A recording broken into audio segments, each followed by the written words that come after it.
Want to master grammar so you can speak properly, express yourself better, and understand more? In this video, I'll show you how to master grammar with our lessons and learning program. Let's begin. Number 1. Listen to the lesson conversations and explanations. In every lesson, you learn a conversation. Then, our teachers break down every word and grammar rule. So you're actually learning grammar rules in the context of conversations, and you can easily see how they're used. Once you're done, review the conversation again and again to remember what you've learned. Number 2. Read the bonus explanations and tutorials. With the lesson notes, you get extra grammar explanations and examples that are not presented in the lesson. After you're done with the lesson, read the lesson notes for extra review. You can even save them as PDFs so that you can access them anytime. Number 3. Leave a comment on the lesson. Once you've learned a grammar point, be sure to use it. Leave a comment in the comments section. Write some example sentences for practice. Our teachers will review your comment and give you feedback. Number 4. Unlock even more grammar lessons. If you want to find all of the grammar lessons available, visit our lesson library. Under Category, choose Grammar. You'll get all of the pathways and lessons dedicated to helping you learn and master sentence patterns and grammar points. So, if you're ready to finally learn a new language the fast, fun, and easy way, sign up for your free lifetime account by clicking on the link in the description. Signing up takes less than 30 seconds, and you'll start speaking from your very first lesson. If you enjoyed these tips, hit the like button, share it with anyone who's trying to learn a new language, and subscribe to our channel. We release new videos every week. I'll see you next time. Bye!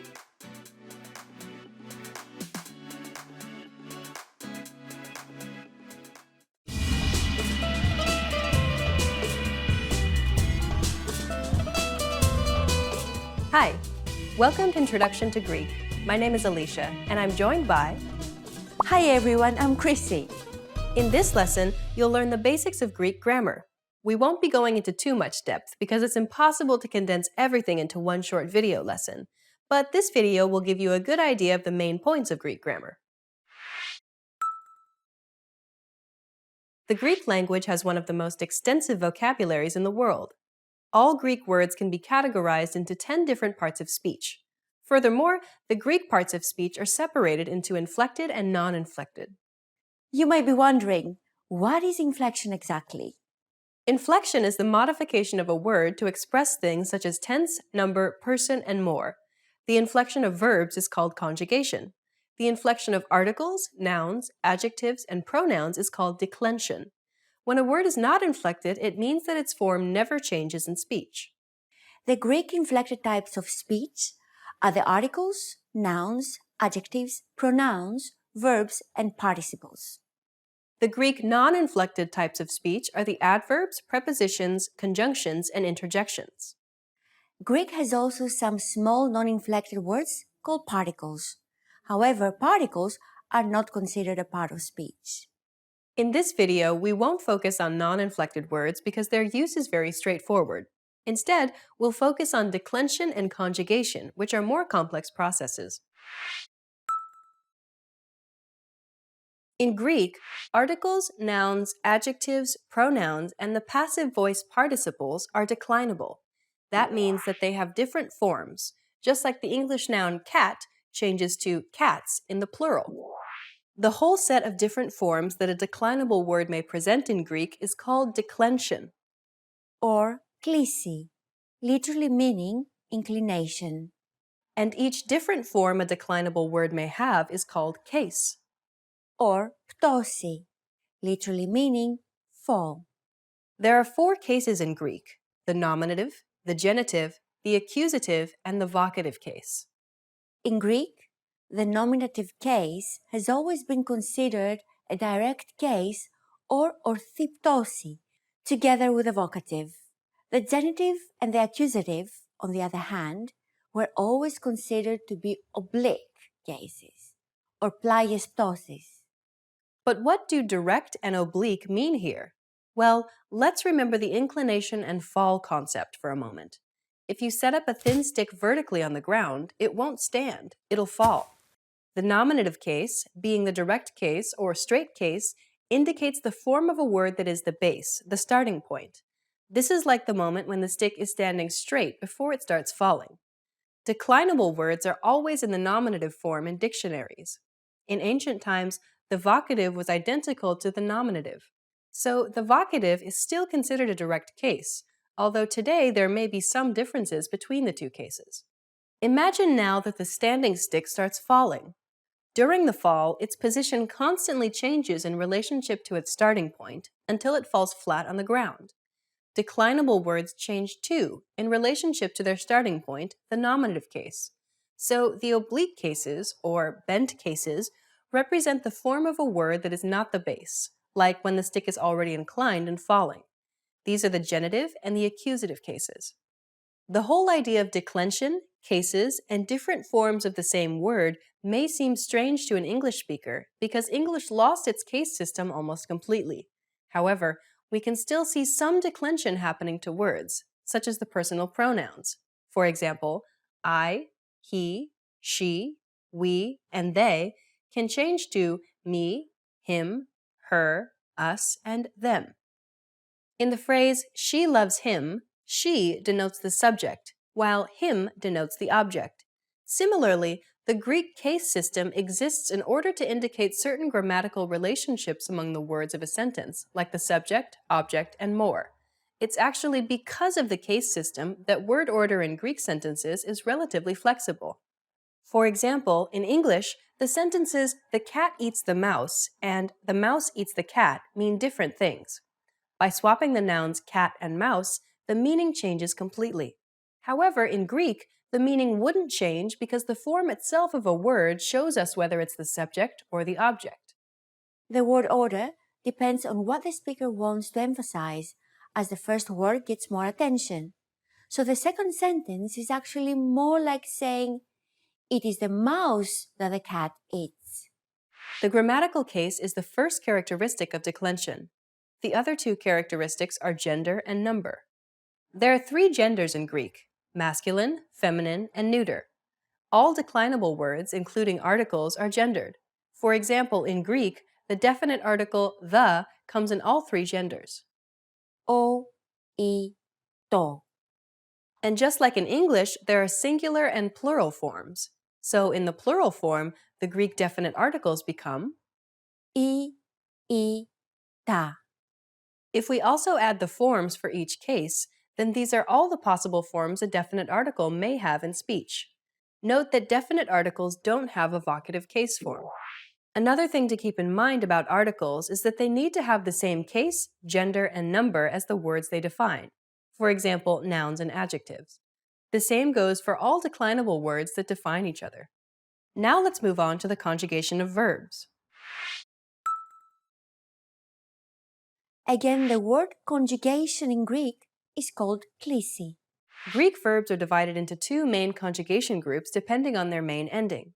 There's conjugation A and conjugation B. Furthermore, conjugation B has two subgroups, first and second class. The conjugation group is one of the characteristics of a verb. There are 6 more characteristics that you need to keep in mind: the person, number, mood, tense, voice, and the diathesis. Just like in English, there are 3 persons, first, second, and third, for I, you, and he, she, it. There are 2 numerical forms, singular and plural, and 2 voices, active and passive. As for the tenses, there are 8 tenses in Greek. The present tense, which makes no distinction between the simple or continuous present, the past continuous, the simple past, the future continuous, the simple future, the perfect, the past perfect, and the future perfect tense. Please keep in mind that in Greek, it's not always necessary to add the personal pronoun. That's because unlike English, verbs have a different form for each person, so the verb form itself shows us which person we're talking about. If pronouns are used, those are to make the context more clear or for emphasis. Next, the mood of a verb has to do with the way the verb is presented. A verb might be presented as something real, that is a fact, as something we expect or wish to happen, or as a command, among others. There are 5 moods in Greek, but we won't go into detail at this moment. Lastly, diathesis, literally meaning disposition, has to do with the meaning of a verb and the type of action it describes. For example, it might show us that the subject is doing an action, that the subject is acting upon itself, that someone else is acting upon the subject, or that the subject is simply in a particular state. With these basic grammar points in mind, you know what to expect once you start studying Greek grammar. Now, let's wrap up this lesson by recapping what we've learned. In this lesson, you learn the Greek parts of speech as well as which ones are inflected and which ones are not. We introduced you to the basic characteristics of declension and conjugation. You also learned that due to declension, word order is flexible in Greek. We've covered only the very basics of Greek grammar. If you're interested in more Greek, check out our Greek in 3 Minutes video series. In that course, we teach you useful phrases, and each lesson is only 3 minutes long. In the next lesson, we'll introduce you to the basics of Greek writing. See you in the next lesson. Bye! Γεια χαρά!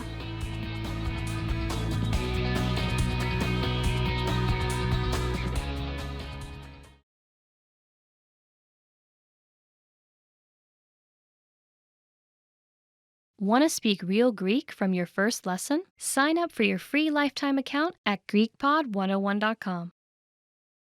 Hi everyone, welcome to your monthly review, the monthly show on language learning, where you discover new learning strategies, motivational tips, new study tools, resources, and where we show off learners like you speaking the language. That is, if you're brave enough to become language learning famous.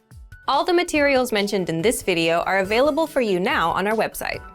Click the link in the description to sign up for your free lifetime account and start speaking in minutes.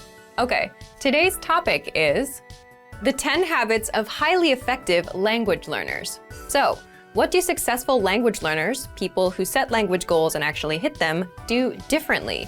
And are you doing any of these things already? Let's get into it. You'll discover 10 powerful habits and how to apply them. I'll give you specific step-by-step examples. You can use these whether you're learning with our program or any other resource, a textbook, an app, or some audio program. Let's start with the first and most important one. Habit number 1, set small, measurable goals with deadlines. Why small goals? Well, say for example, you set big, vague goals, like I want to be fluent someday, and maybe you buy a textbook, you read the first chapter, then you start wondering if you're getting any better. You start worrying you'll never be fluent, and you give up. If you do this, you need to start setting small, measurable goals. For example, learn 100 words in a month, or speak 1 minute of conversation, or do 30 of our audio lessons in 1 month. Deadline November 30th. Okay, habit number 2, create a routine, because your routine is what will bring your goals to reality. This goes back to the first habit. Again, if you set a goal like doing 30 lessons in 1 month, you need to do 1 lesson a day and spend 15 minutes studying. Now you have a routine to stick to, 1 lesson a day, 15 minutes. Next, decide when and where you'll do it. Why? So you can make time. Make a mental note that this time is language time. And, this is important, say no to other things. Your language goals and dreams take first priority. Next, habit number 3, don't cram. Instead of cramming or forcing yourself to learn for 1 or 5 hours, start small. Cramming may have worked for you with studying for tests, but language learning is a marathon, not a sprint. So if you do 5 hours now, you'll burn yourself out. You'll hate the learning, and that's not good. That's how you fail at your goals and dreams.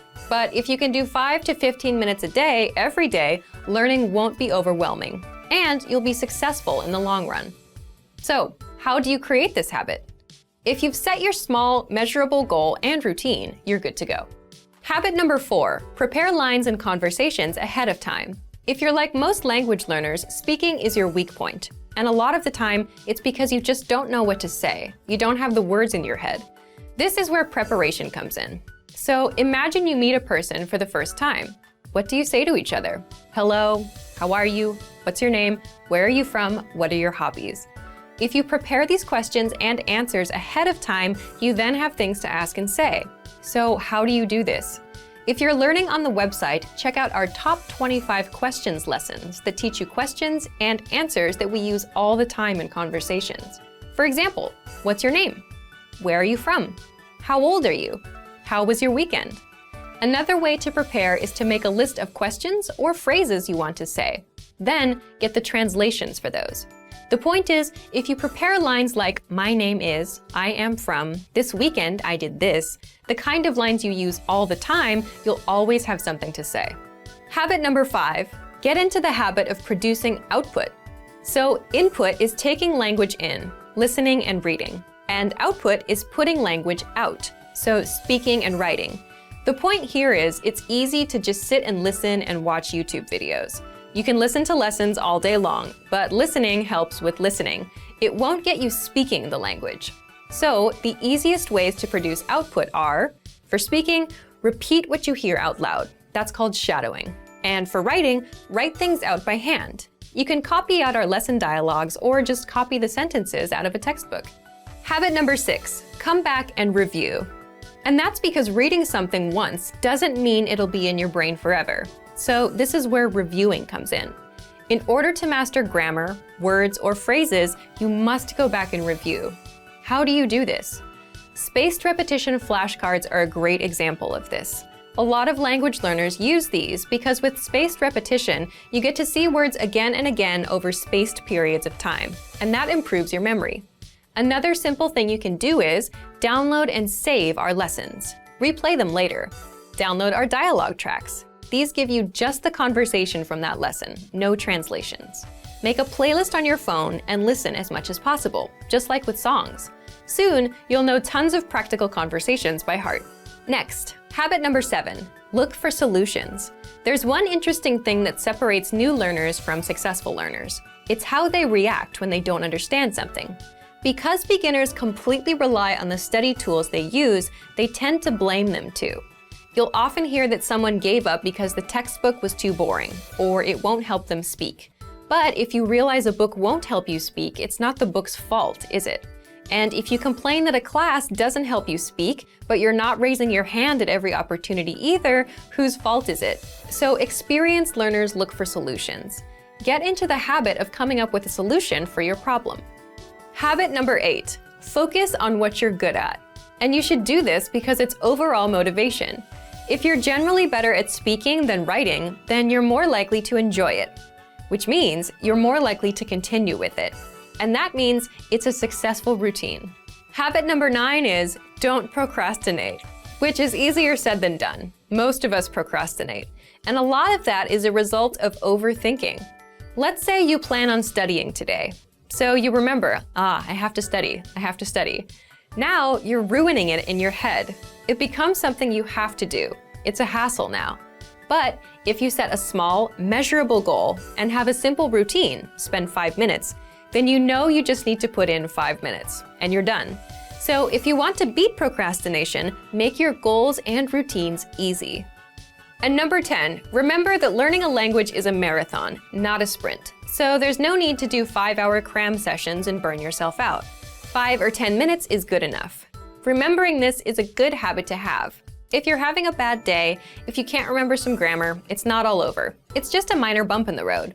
Another thing that helps is considering the resources you use. Sticking with quick 5-minute lessons that are easy to finish will help keep you in the marathon. Now, speaking of lessons and resources, all right, because this is the very first episode of the monthly review, we're asking you, yes you, to submit a video of yourself speaking the language. Here's the challenge for you. Yes, everyone watching this. Record a 30-second to 1-minute audio or video clip. Introduce yourself in the language. Share your name, where you're from, and why you're studying this language. And you'll win a 3-month Premium Plus subscription. To submit, click on the link in the description. Sign up for your free lifetime account. Then fill out the form, attach the audio or video file, and press submit. We may feature you in next month's episode, so a lot of learners will see you and your progress and will hopefully get inspired to improve and master the language. To submit a recording, click the link in the description and follow the instructions on the page. So thank you for watching this episode of Monthly Review. Next time, we'll talk about why your worst days are the best days to study. In the meantime, submit your recording if you're brave. Like and share this video and leave a comment to tell us what language learning tactics you'd like us to talk about. See you next time. Bye! How are your Greek listening skills? First, you'll see an image and hear a question. Next comes a short dialogue. Listen carefully and see if you can answer correctly. We'll show you the answer at the end. Are you ready? Ένα αγόρι διαβάζει το ημερολόγιό του. Ποιο ήταν το πρώτο πράγμα που το αγόρι έκανε σήμερα?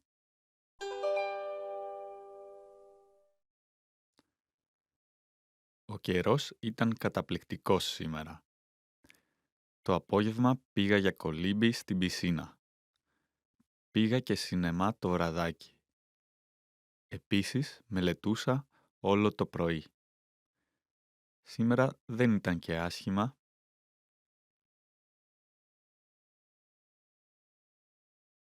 Ποιο ήταν το πρώτο πράγμα που το αγόρι έκανε σήμερα?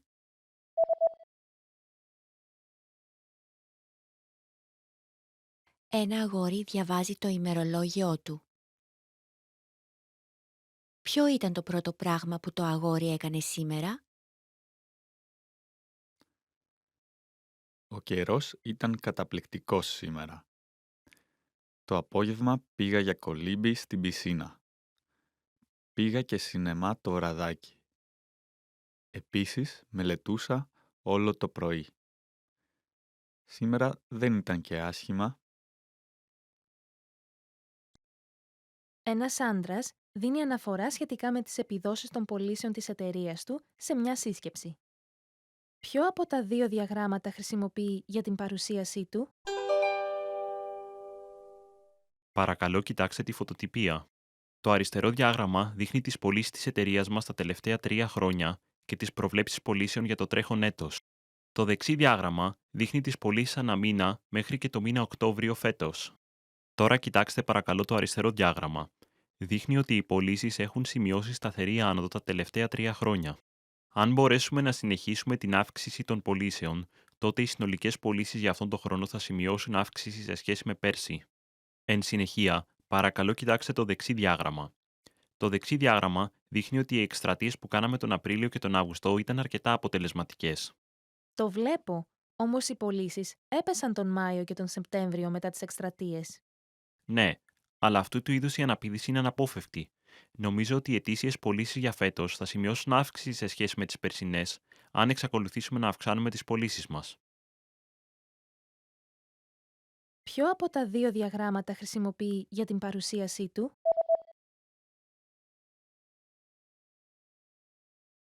Ένας άντρας δίνει αναφορά σχετικά με τις επιδόσεις των πωλήσεων της εταιρείας του σε μια σύσκεψη.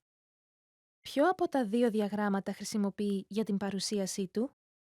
Παρακαλώ κοιτάξτε τη φωτοτυπία. Το αριστερό διάγραμμα δείχνει τις πωλήσεις της εταιρείας μας τα τελευταία 3 χρόνια και τις προβλέψεις πωλήσεων για το τρέχον έτος. Το δεξί διάγραμμα δείχνει τις πωλήσεις ανά μήνα μέχρι και το μήνα Οκτώβριο φέτος. Τώρα κοιτάξτε παρακαλώ το αριστερό διάγραμμα. Δείχνει ότι οι πωλήσεις έχουν σημειώσει σταθερή άνοδο τα τελευταία 3 χρόνια. Αν μπορέσουμε να συνεχίσουμε την αύξηση των πωλήσεων, τότε οι συνολικές πωλήσεις για αυτόν τον χρόνο θα σημειώσουν αύξηση σε σχέση με πέρσι. Εν συνεχεία, παρακαλώ κοιτάξτε το δεξί διάγραμμα. Το δεξί διάγραμμα δείχνει ότι οι εκστρατείες που κάναμε τον Απρίλιο και τον Αύγουστο ήταν αρκετά αποτελεσματικές. Το βλέπω, όμως οι πωλήσεις έπεσαν τον Μάιο και τον Σεπτέμβριο μετά τις εκστρατείες. Ναι, αλλά αυτού του είδους η αναπήδηση είναι αναπόφευκτη. Νομίζω ότι οι ετήσιες πωλήσεις για φέτος θα σημειώσουν αύξηση σε σχέση με τις περσινές, αν εξακολουθήσουμε να αυξάνουμε τις πωλήσεις μας. Did you get it right? I hope you learned something from this quiz. Let us know if you have any questions. See you next time. Want to speak real Greek from your first lesson? Sign up for your free lifetime account at GreekPod101.com. You probably already have language learning goals, but the real key to success is to make the right goals. In this video, I'll show you how, with 5 tips to stop wasting your time and start learning. Hi everyone, Alicia here. In this video, I'll teach you 5 tips to stop procrastinating and keep your motivation for learning a new language. Some of these are study methods, and some will be general ways that you can keep your study motivation up. While these tips are for studying a language, some of them are good for other things in your life too, such as new challenges or other types of goals. But before we start, don't forget to click the link in the description to get your bundle of PDF cheat sheets, including survival phrases, romantic lines, learning tips, absolutely free. Now, you probably already have some goals you're trying to achieve when it comes to your language learning progress. While achieving these goals is important, making sure you make the right goals is the real key to success.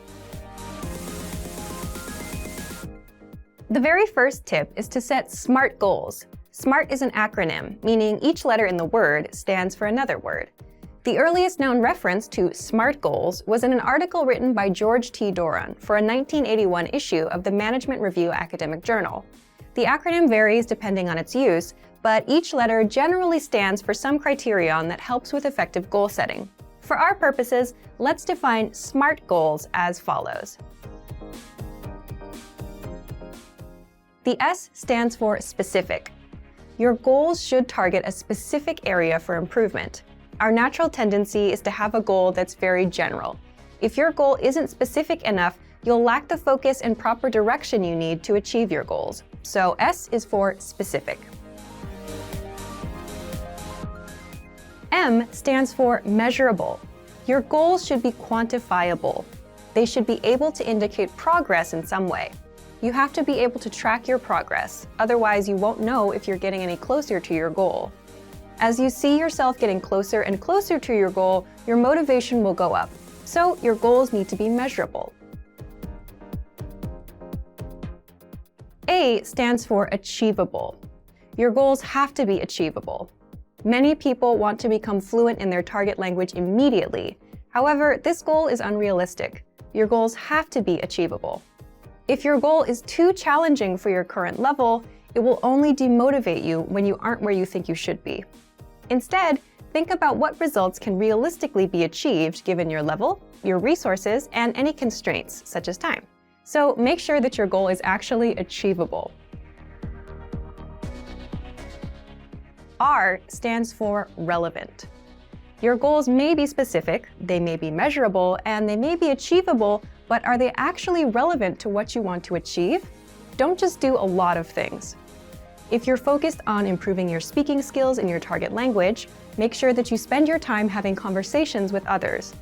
Make sure you're doing the right things so that your efforts actually bring you closer to your goal instead of just giving you more work. T stands for timely. You need to set a deadline for your goals. If you don't specify when you plan to achieve the result you've set for yourself, it's very easy to put off the task. You can delay it until tomorrow, the next week, or the next month, and at this rate, you'll never get things done. So your goal must have an end date. So remember, tip number 1 is to set SMART goals: specific, measurable, achievable, relevant, and timely. So, for example, a goal you could make is registering for a challenging test, a test that's a little bit beyond your current level. I hate failing, so if I register for a challenging test, I'm motivated to study because I don't want to fail. This is a good example of a SMART goal because tests are specific. There are tons of different tests focused on speaking, grammar, and comprehension. Pick a test that can measure the specific area in which you'd like to grow. Measurable. Tests are measurable. Every test measures your performance to some degree. Whether it's a total count of right and wrong answers or a simple pass or fail, every test measures your performance. Tests are achievable. There's an important detail to remember here, though.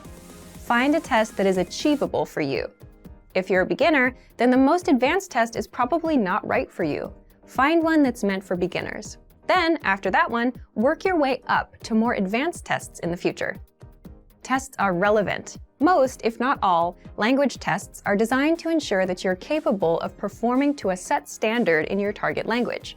Lower-level tests are designed to ensure that you can handle the most essential aspects of your target language. But there are tests for all levels, including higher education entry exams that could be difficult, even for native speakers. Pick the one that's right for you. And finally, tests are timely.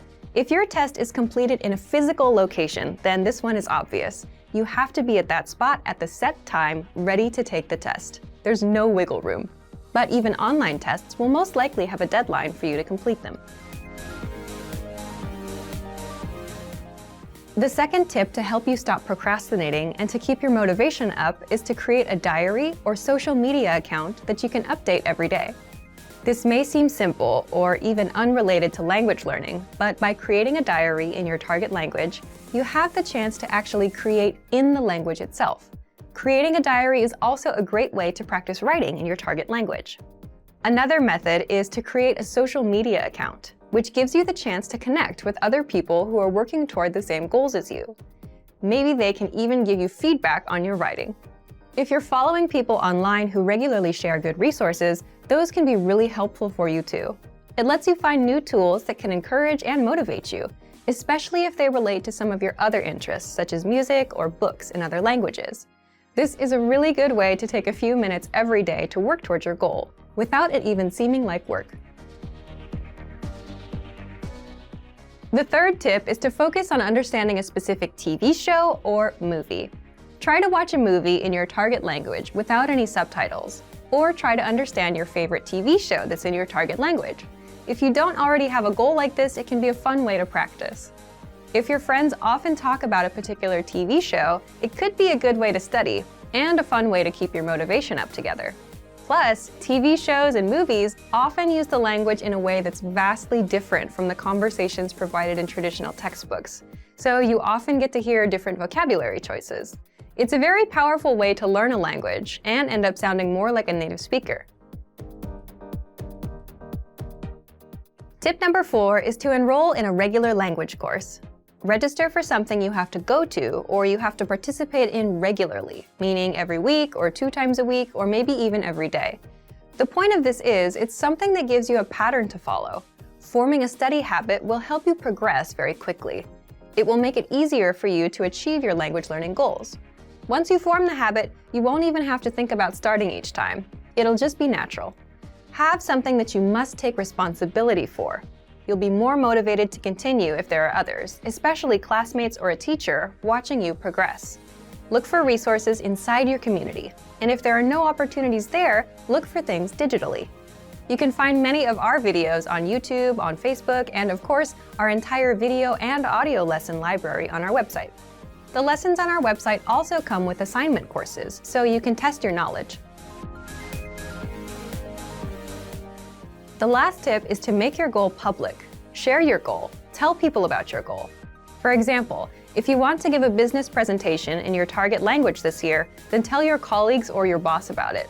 Some people may find what you're doing interesting, and they can support you. This kind of pressure can help push people forward who have trouble motivating themselves alone. By telling others about your goal, you'll feel more accountable. Because you told somebody that you were planning on doing something, there's an underlying sense of guilt if you don't accomplish the task. You may feel that you have failed your peers in some way, even if there's no direct pressure from them. Using this technique, you can push yourself into moving forward toward your goal, especially at times when you feel the least motivated. And that brings us to the end of our 5 tips to stop wasting time and start learning a language. We've talked a lot about how to set goals for yourself and think about new challenges. First, I told you about creating SMART goals. Remember, SMART goals are specific, measurable, achievable, relevant, and timely. Registering for a test is a great example of a SMART goal. Next, we talked about keeping a diary or social media account in your target language. Start doing it right now, even if you're still a beginner. Then, I suggested that you focus on understanding a specific TV show or movie. Pick something in your target language that you really love, because you may need to watch it over and over again until it all makes sense to you. And next, we talked about enrolling in a regular language course. This will give you something concrete that you must take responsibility for. Finally, make your goal public. Tell someone about your learning goals to keep you accountable for them. You're much less likely to abandon your studies if you have friends asking you about your progress. I hope that these are useful tips that you can use to reach your language learning goals.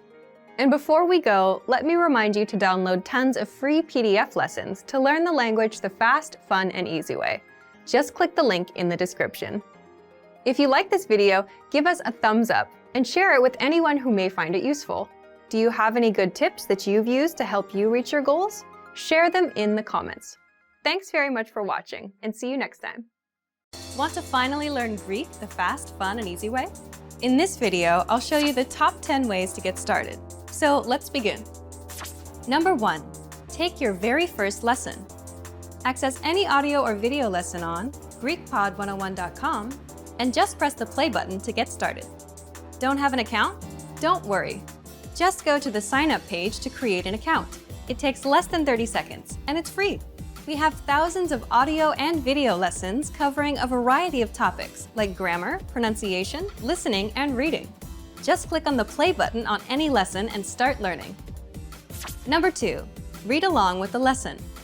You can read along with the lesson notes or lesson transcript. These come with every lesson. The lesson notes provide you with the dialogue for the scene taught in the lesson, along with translations, a more in-depth explanation of the grammar and culture, and even vocab and sample sentences. The lesson transcript is the full word-for-word transcript of everything you hear in the lesson. And the Dialogue Study tool provides you with the audio for the lesson dialogue, along with the translations. Number 3. Shadowing. Shadowing is a tested learning technique where you repeat what you hear. This is a great way to start speaking in minutes and practice speaking in general. If you're listening along with the lesson audio or dialogue, be sure to shadow along the way. Number 4. Use the Dialogue Study tool to master the conversation. Here, you get the line-by-line breakdown of the conversation demonstrated in the lesson. Listen and repeat until you've mastered each line. Do this until you've mastered the entire conversation. Number 5. Use the voice recorder to perfect your pronunciation and speaking. In the Dialogue Study tool, you'll find a microphone icon next to each line. Click on it to record your voice. Then, compare it with the native speakers. Listen and adjust your pronunciation until you match that of the native speaker. Number 6. Review vocab with the lesson vocabulary list. Vocabulary words are the building blocks of language. You can save vocab words taught in each lesson by clicking on Add to Word Bank. Want to drill the words with smart flashcards instead? Just click on Add to Flashcard Deck to do so. Number 7. Listen to the review track. If you've studied an audio lesson before, just listen to the review track so that you don't have to listen through the entire lesson again. This is a great way to reinforce the material that you've learned, and it's great to have on the go. Just access any audio lesson and click on the download icon. Then click Review to download the review track. Number 8. Review with quizzes after the lesson. Once you're confident enough with the material taught in the lesson, be sure to take the quiz to test your newfound knowledge. Take the review questions and answer true or false for each one. Or take the writing questions and input your answer. Remember to check the answers by clicking on the Check Answers button. Number 9. Participate and leave a comment. The best way to master what you've learned is to use it. Join the community of learners by leaving a comment below at the end of every lesson.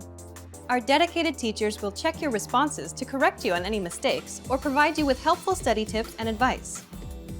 And finally, number 10, move on to the next lesson. Done with a lesson? Mark the lesson as complete. You can see your overall learning progress on your dashboard. If you particularly enjoyed the lesson, mark the lesson as favorite so that you can come back to it later at any time. Click on the forward arrow to move on to the next lesson and continue learning. If you enjoyed these tips, hit the like button, share it with anyone who's trying to learn Greek, and subscribe to our channel. We release new videos every week. Remember, you can sign up to GreekPod101.com by clicking on the link in the description. Sign up takes less than 30 seconds, and it's free. I'll see you next time. Bye!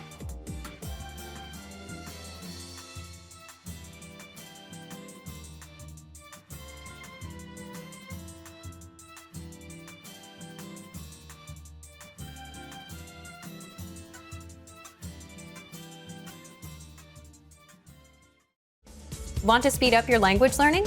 Take your very first lesson with us. You'll start speaking in minutes and master real conversations. Sign up for your free lifetime account. Just click the link in the description.